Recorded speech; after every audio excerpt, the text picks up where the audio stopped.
नमस्कार. आज आपण साबुदाणा खिचडी बनवत आहोत. तर सर्वप्रथम आपण छान असा साबुदाणा भिजवून घेतला होता रात्री. तो छान असा फुगलेला आहे. त्याच्यात आपण शेंगदाण्याचा कूट टाकून घेऊ आणि छान व्यवस्थित मिक्स करून घेऊ. असं व्यवस्थित मिक्स करून ठेवलं ना, म्हणजे शेंगदाण्याच्या कुटाचा अशा गुठळ्या नाही बनत. छान मिक्स होतो साबुदाण्यामध्ये. आता एक कढई घेतलेली आहे. कढईमध्ये 2 चमचे तूप टाकून घेऊ. तूप छान गरम होऊ द्यायचं. तूप गरम झालं की आपण त्याच्यात हिरव्या मिरचीचा ठेचा आहे तो टाकून घेऊ. मिक्सरमधून हिरवी मिरची थोडीशी बारीक करून घेतली होती. ती 2 मिनटं छान व्यवस्थित भाजून घ्यायची. छान अशी भाजून झाली की आपण एक बटाटा घेतलेला, तो छान असा बारीक कट करून घेतलेला आहे. जास्त पीस मोठे नाही ठेवायचे, असे बारीक ठेवले तर लवकर शिजतो. आता आपण छान व्यवस्थित परतून घेऊ. तर छान व्यवस्थित परतून थोडंसं शिजू द्यायचं. बटाटा थोडा शिजला की मग साबुदाणा टाकायचा त्याच्यात. तर आता आपण थोडंसं बटाट्यापुरतं मीठ टाकून घेऊ. छान असं मिक्स करून घेऊ.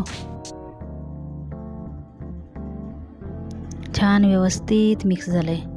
आता 2 मिनटासाठी गॅस कमी करायचा आणि त्याच्यावर झाकण ठेवायचं, म्हणजे बटाटा शिजेल. 2 मिनटं झालेत. झाकण काढून घेऊ आणि एकदा बटाटा परत मिक्स करून घेऊ. तर छान व्यवस्थित मिक्स झालेलं आहे. आता परत 2 मिनटासाठी झाकण ठेवायचं आहे. तर 2 मिनटं झालेली आहेत. आता बघून घेऊ. तर आता 80% बटाटा शिजलेला आहे आणि 20% बटाटा खिचडी परतताने शिजेल, म्हणून आता जास्त शिजवायचं नाही. आता आपण त्याच्यात साबुदाणा आणि शेंगदाणे मिक्स करून ठेवलं होतं ते टाकून घेऊ आणि छान व्यवस्थित मिक्स करून घेऊ. मिक्स करताना थोडासा गॅस कमीच ठेवायचा. तर छान वर खाली करून घ्यायचं साबुदाणा. छान असा मिक्स झाला की आता आपण त्याच्यामध्ये चवीनुसार मीठ टाकून घेऊ.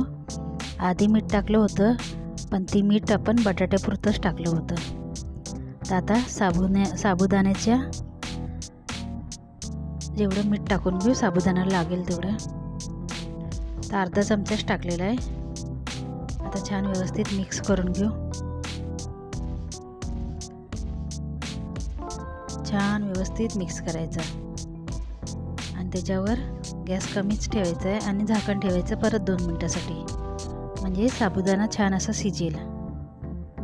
तर असं आपण अधूनमधून साबुदाणा हलवून घ्यायचा आणि 2-2 मिनटासाठी झाकण ठेवायचं, म्हणजे साबुदाण्याची छान असं शिजून रेडी होतो, कच्चा राहत नाही. आणि जोपर्यंत असा व्हाईट साबुदाणा दिसतोय ना, तोपर्यंत आपली खिचडी झाली नाही असं समजायचं. जेव्हा साबुदाण्याचा कलर चेंज होतो तेव्हा आपली खिचडी रेडी झालेली आहे. तर कसा वाटला व्हिडिओ सांगायला विसरू नका. धन्यवाद.